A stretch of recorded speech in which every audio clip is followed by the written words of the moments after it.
Assalamualaikum warahmatullahi wabarakatuh.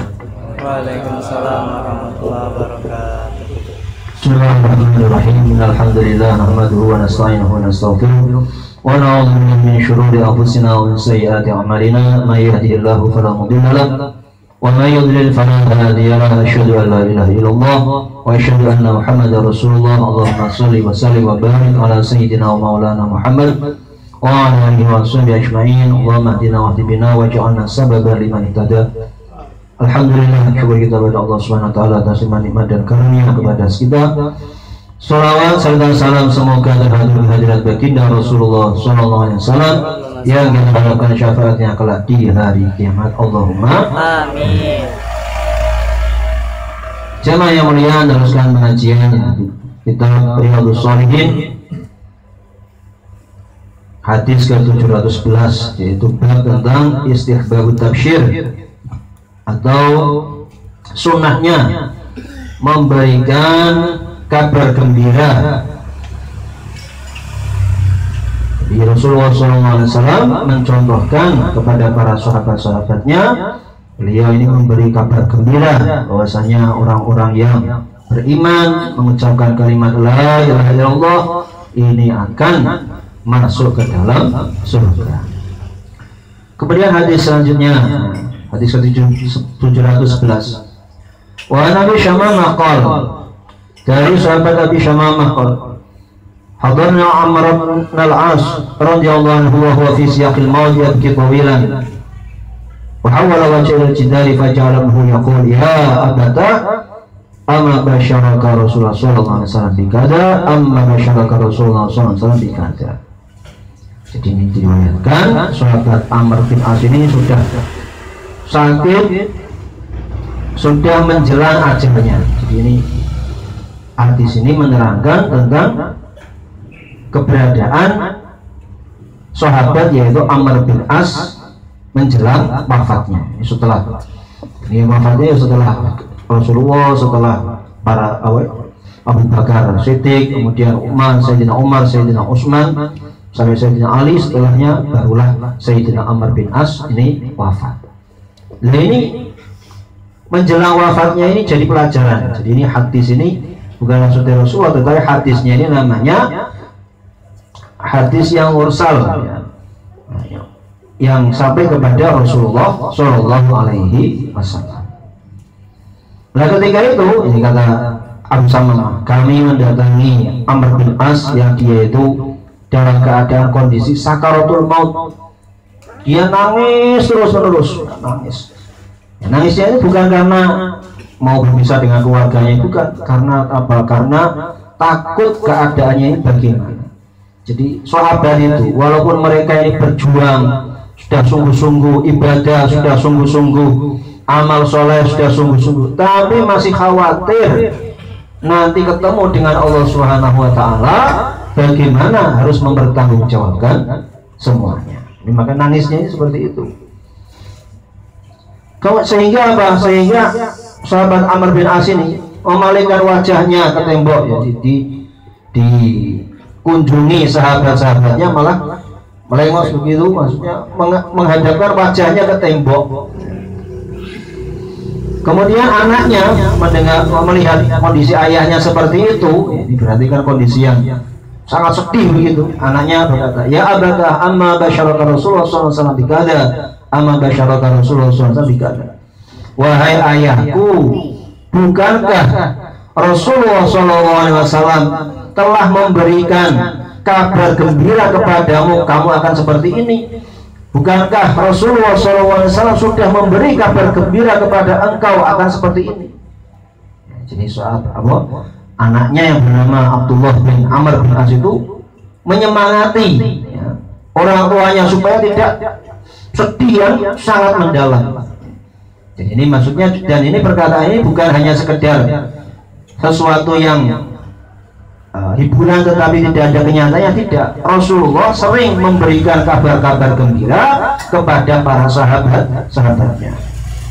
Bahkan ketika sahabatnya masih hidup, sebagaimana misalnya Rasulullah pernah memberi kabar gembira kepada sahabat Bilal bin Rabah yang mengatakan aku mendengar suara terumpahnya Sayyidina Bilal bin Rabah. Berarti kan maknanya sahabat Bilal itu sudah dijamin masuk surga. Tapi sahabat itu walaupun dijamin masuk surga, tetapi masih khawatir begitu.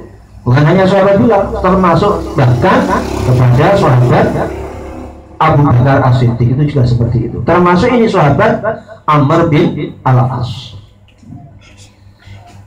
Maka sahabat Amr ini kemudian akhirnya fa'aqbala wajhahu, baru memalingkan wajahnya melihat kepada saudaranya yang menjenguknya, yaitu sahabat Abi Syamasyah.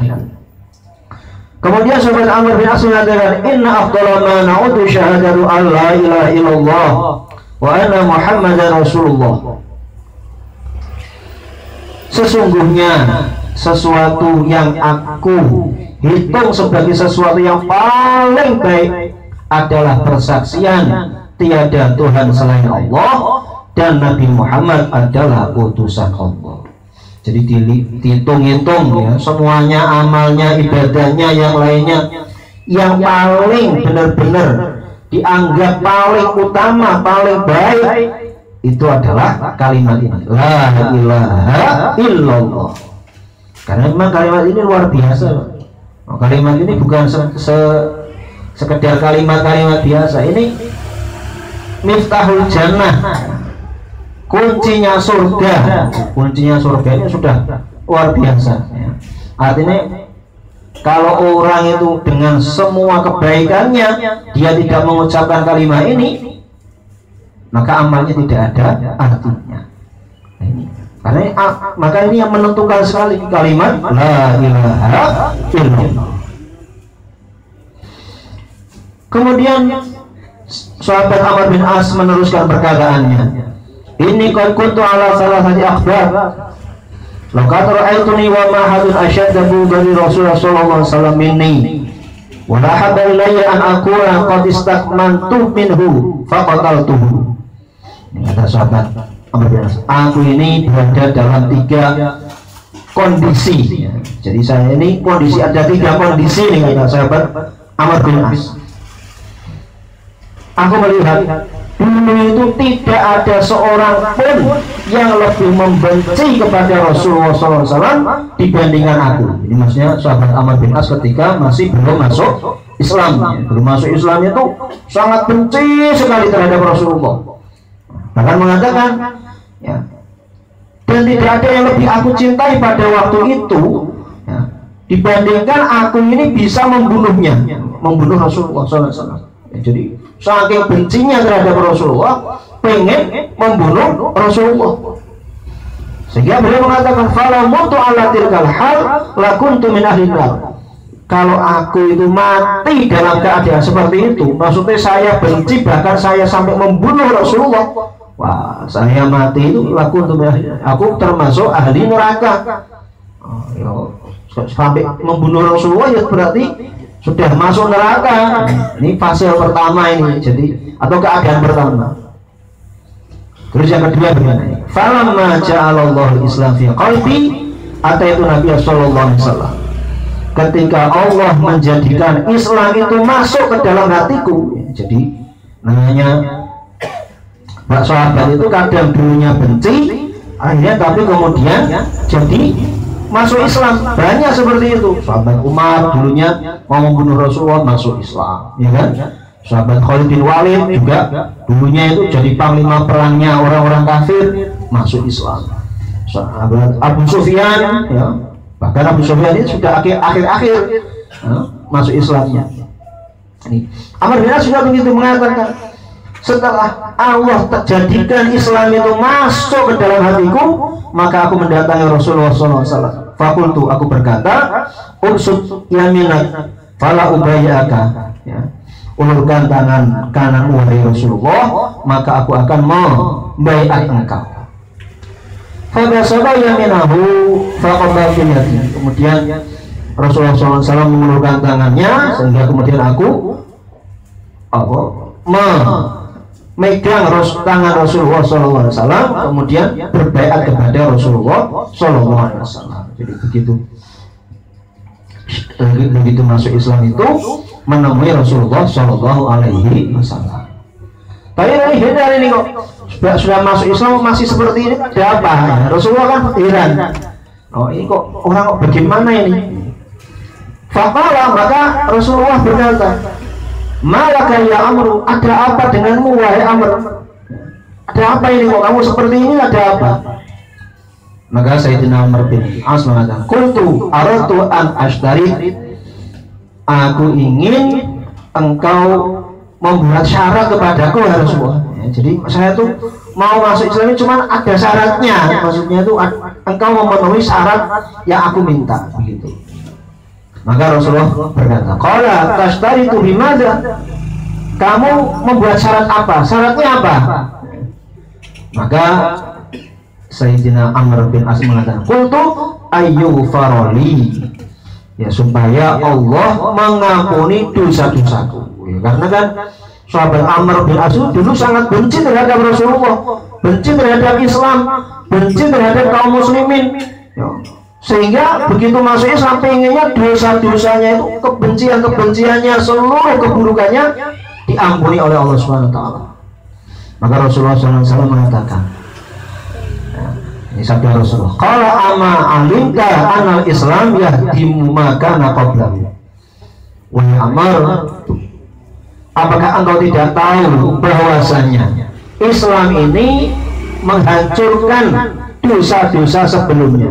Jadi kalau orang itu dulunya belum masuk Islam, begitu dia masuk Islam maka semua dosa-dosanya ini dihapuskan. Wa anal hijrata tahdimu maka naqablaha. Begitu pula orang hijrah dari Mekah menuju Madinah, ini menghapuskan dosa-dosa sebelumnya.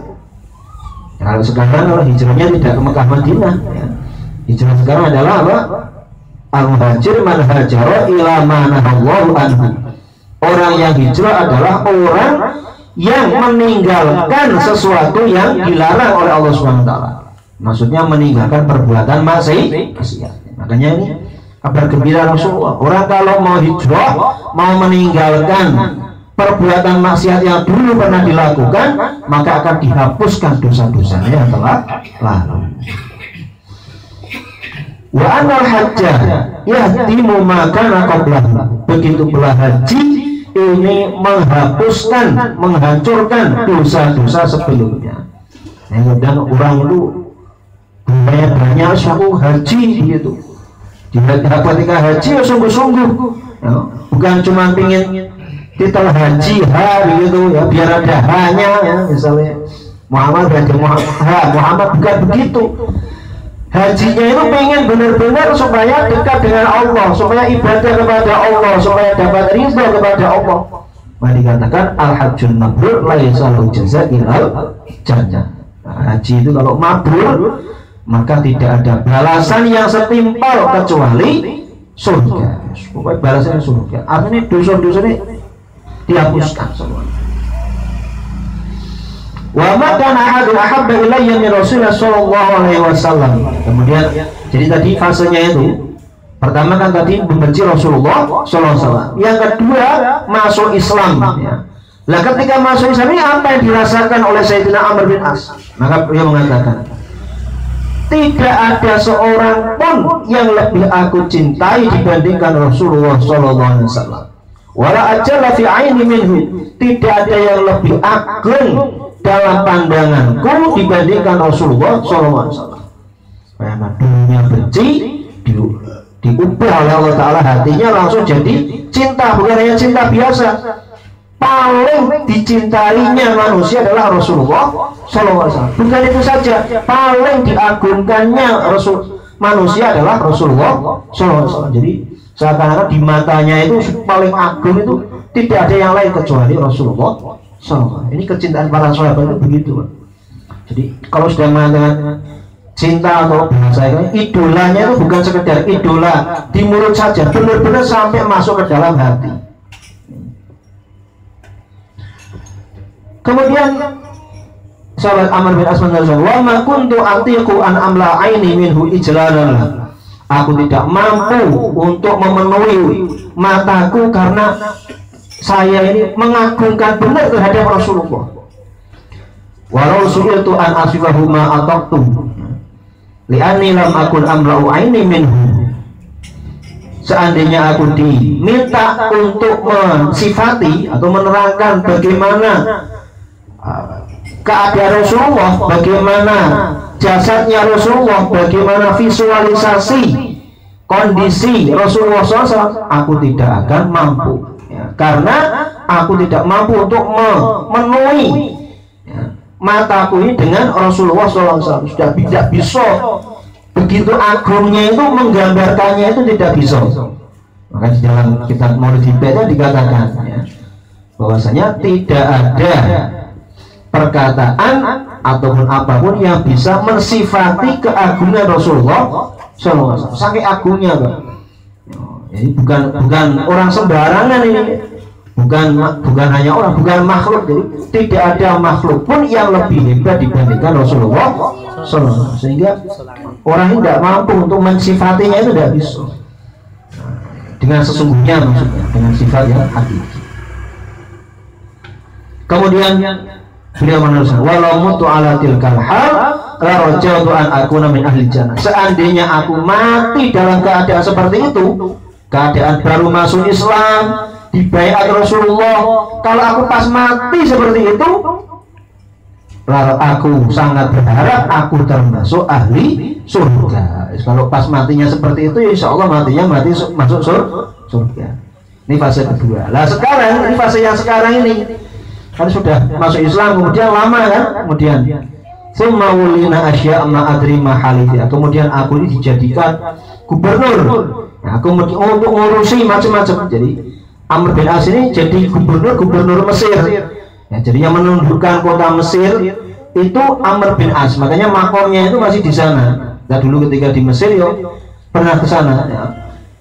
Jadi termasuk habar itu bukan hanya kalau di Madinah saja, enggak, dakwah kemana-mana, termasuk Mesir. Ini kan Mesir itu dulunya daerah Nasrani, ya kan, makanya di sana ada namanya Kipti, atau kalau sekarang itu nyebutnya Kristen Koptik ya. Akhirnya banyak masuk Islam itu ya ini zamannya sahabat Amr bin As. Nah, tapi beliau jadi gubernur ini kan macam-macam, dapat apa harta rampasan perang ini dan sebagainya. Terus bagaimana saya kondisi jadi gubernur ini, bagaimana tanggung jawabnya ini? Ma'adri mahal, saya tidak tahu bagaimana keadaanku. Maksudnya itu pokoknya sahabat itu khawatir gitu. Khawatir kalau sampai meninggal, kemudian meninggalnya itu kemudian sowan kepada Allah Subhanahu wa taala, kemudian ketemu kepada Allah Subhanahu wa taala, ditanya macam-macam, itu jawabnya bagaimana itu. Jadi orang itu semakin imannya kuat, semakin takut kepada Allah taala. Orang yang paling takut kepada Allah Subhanahu wa taala itu para nabi, para anbiya, para rasul. Kemudian para sahabat. Termasuk paling takutnya para sahabat yaitu Sayyidina Abu Bakar. Sayyidina Abu Bakar itu padahal oleh Rasulullah SAW sudah dikasih kabar gembira berkali-kali, bukan sekali, berkali-kali. Itu pun masih mengatakan begini, seandainya aku ini jadi dahan atau rantai saja, kemudian dipatahkan, kemudian atau seandainya aku ini jadi debu saja, kemudian hilang begitu sudah. Saking takutnya kepada Allah Subhanahu wa taala. Jadi maka ini fase yang ketiga ini fase takut ini, bagaimana kematiannya, terus bagaimana nanti menghadap kepada Allah Subhanahu wa taala. Fa idza ana mitu fala tashabanni naihah wala nar. Nah, ini pesannya ini ya. Kalau nanti aku mati, maka jangan aku ini dibarengi dengan naihah, perempuan yang menjerit-jerit ya, kadang-kadang ada dalam itu. Dan juga jangan dihidupkan api. Jadi ini termasuk larangan ya. Orang itu kalau ada orang meninggal, sedih, nangis, tidak apa-apa. Tapi kalau sampai nangis menjerit-jerit, nangis sampai menepuk-nepuk pipinya, nangis sampai menyobek-nyobek bajunya, nangis sampai gerung-gerung, sampai macam-macam, itu dilarang di dalam agama, tidak boleh. Ya, jadi ini peringatan terutama ibu-ibu ya kan. Dan ibu-ibu itu kalau sudah nangis, sudah tidak kontrol itu, harus dikontrol, harus ada orang yang mengingatkan. Sudah begitu. Ya, ini tidak boleh karena ini hukumnya haram, Mbak. Ya, jadi perempuan nangis menjerit-jerit, apalagi sampai memukul-mukul pipi, apalagi sampai merobek-robek baju dan sebagainya, hukumnya haram. Kemudian jangan bersamakan dengan api, karena api ini syiarnya kaum Majusi. Majusi itu penyembah api. Mereka itu punya keyakinan orang Majusi. Itu kalau orang mati kemudian ada api, berarti dia dinaungi oleh Tuhannya, ibaratnya begitu. Jadi kan mereka itu nyembahnya api, ini orang Majusi. Maka ini tidak mau nih sahabat. Jadi sahabat itu mikirnya itu bukan ketika hidup saja, ya, bukan ketika hidup saja, tapi juga kalau mati itu jangan sampai menyalahi aturan syariatnya Rasulullah Shallallahu Alaihi Wasallam. Faida dafantumuni fasyunnu alayya turabsyana. Kalau kalian sudah menguburku, maka kalian taburkan itu debu-debu ke arah kuburanku. Summa aqimu hawla qabri qadramatun haru jazurun wa yuksamu rahmuha hatta astanisa bikum. Kemudian setelah itu kalian berdiri di sekitar kuburku, maksudnya diam di sekitar kuburku sekira-kira orang menyembelih unta kemudian membagi-bagikan dagingnya supaya aku ini merasa tenang dengan kehadiran kalian. Jadi ini begini, memang sunnah setelah orang itu dikubur semua, kalau kita kan sebenarnya ditalkin ya kan, setelah itu sebetulnya sunnah itu orang itu ngambil tanah kemudian melemparkannya ke arah kuburan, jadi di kepel-kepel itu kemudian dilemparkan. Nah itu 3 kali Pak sunnahnya, ya, sunnahnya seperti itu. Nanti bawa tanah itu dikepel 3. Pertama minha khalaqnakum, kemudian ambil lagi wa fiha nu'idu wa fiha minha khalaqnakum wa fiha apa?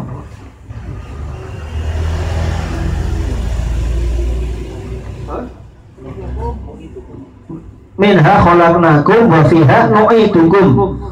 Terus wa minha nukhrijukum taratan ukhra. 3 kali itu ya. Pertama fiha minha khalaqnakum, karena apa? Dari tanah ini ya, aku kata Allah menciptakan kalian. Wa fiha nu'idukum, dan kepada tanah itu kalian juga nanti akan kembali. Wa minha nukhrijukum taratan ukhra, dari tanah ini juga aku keluarkan kalian taratan ukhra, pada kali yang lain. Maksudnya setelah tadi diciptakan kemudian dimasukkan ke tanah, kemudian nanti dari tanah itu dikeluarkan, maksudnya nanti dibangkitkan di padang mahsyar. Itu sunnahnya itu seperti itu. Kemudian sunnahnya tidak langsung pulang, kalau kita ditalkin dulu ya. Kemudian kalau bisa ahli keluarga itu jangan langsung pulang dulu, tapi sudah pulang dulu. Ada waktu sekitar setengah jam atau apa untuk berada di kuburannya. Nah terus apa di sana? Yo baca yasin, baca tahlil, mendoakan kepada ahli kubur. Jadi ini para sahabat itu juga seperti itu. Artinya tidak langsung begitu selesai pulang begitu, tidak. Yo koyo nyembelih ayam atau nyembelih ayam mas begitu sembelih begitu, ya kan? Buah atau mas, atau misalnya kucing mati ya kan, kucing mati begitu di kubur sudah tinggal begitu. Nah, ini menungso ya kan. Kalau kucing tidak ada hisapnya, sudah kucing begitu mati ya sudah selesai. Manusia kalau meninggal itu kan nanti akan ditanya. Ya. Makanya katanya wa anzura madza urajutihi rasulullah. Kalau sudah situ, kalau kalian sudah tadi itu sudah nemani saya sebentar, maka nanti aku akan menunggu apa yang akan dilakukan oleh utusan Tuhanku. Maksudnya apa yang akan dilakukan oleh malaikat mungkar maupun nakir, ya itu pokoknya mau ditanya oleh malaikat itu saya siap. Yang penting sudah ditemani dulu. Jadi ahli kubur itu ya seperti itu ya. Ahli kubur itu merasakan apa yang dirasakan oleh orang-orang, melihat juga terhadap apa yang dilakukan oleh ahli keluarganya. Makanya kalau begitu meninggal ahli keluarganya sudah orang urusan begitu, nangis ahli kubur. Atau yang paling parah lagi begitu meninggal keluarganya malah tukaran ya, marah warisan. Jadi ahli kubur sangat menangis. Maka walaupun sudah meninggal, ini mereka itu tahu melihat keadaan kita, maka kita harus berbuat yang terbaik, yang banyak-banyak mendoakan kepada orang-orang yang sudah meninggal dunia. Mudah-mudahan Allah SWT memberikan kita kepahaman, memberikan kita ilmu yang bermanfaat, memberikan kita hidayah, ditetapkan dalam keadaan iman Islam sampai kita mati dalam keadaan husnul khotimah, mendapat ridho dari Allah Subhanahu wa ta'ala. Bismillahirrahmanirrahim. Alhamdulillahirabbil alamin. Arrahmanirrahim. Maliki yaumiddin. Iyyaka na'budu wa iyyaka nasta'in. Ihdinas siratal mustaqim. Siratal ladzina an'amta 'alaihim ghairil maghdubi 'alaihim waladdallin. Amin. Bismillahirrahmanirrahim. Alhamdulillahirabbil alamin. Hamdan lillahi ni'amahu wa bihamdihi mazidah. Ya rabbana lakal hamdu lima yanbaghi li jalalihi wa 'azimi sultanihi. Allahumma shalli wa sallim wa barik ala sayyidina Muhammad wa 'ala alihi wa sahbihi ajma'in. اللهم اجعل جمعنا هذا جمعا مرحوما واجعل تفرقنا تفرقا معصوما. اللهم لا تدع لنا في مجلسنا هذا ذنبا الا غفرته ولا عيبا الا سترته ولا هما الا فرجته ولا مريضا الا شفيته ولا طفلا الا ربيته واصلحته ولا دينا الا اديته ولا ضالا الا هديته ولا ضالا الا هديته ولا ضالا الا هديته ولا حاجة من حوائج الدنيا والاخره الا قضيتها يا رب العالمين. اللهم ارنا الحق حقا وارزقنا اتباعه وارنا الباطل باطلا وارزقنا اجتنابه. اللهم حبب الينا الايمان وزينه في قلوبنا وكره الينا الكفر والفسوق والعصيان واجعلنا من الراشدين. اللهم اهدنا صراطك المستقيم صراط الذين انعمت عليهم من النبيين والصديقين والشهداء والصالحين. اللهم اهدنا واهد بنا واجعلنا سببا لمن اهتدى. اللهم ارفع عنا البلاء والوباء والفحشاء والفتن ما ظهر منها وما بطن عن بلدنا هذا خاصة ولسائر بلاد المسلمين عامة يا رب العالمين. اللهم اجعل مجلسنا مجلسا مباركا نافعا معمورا محبوبا مرضيا.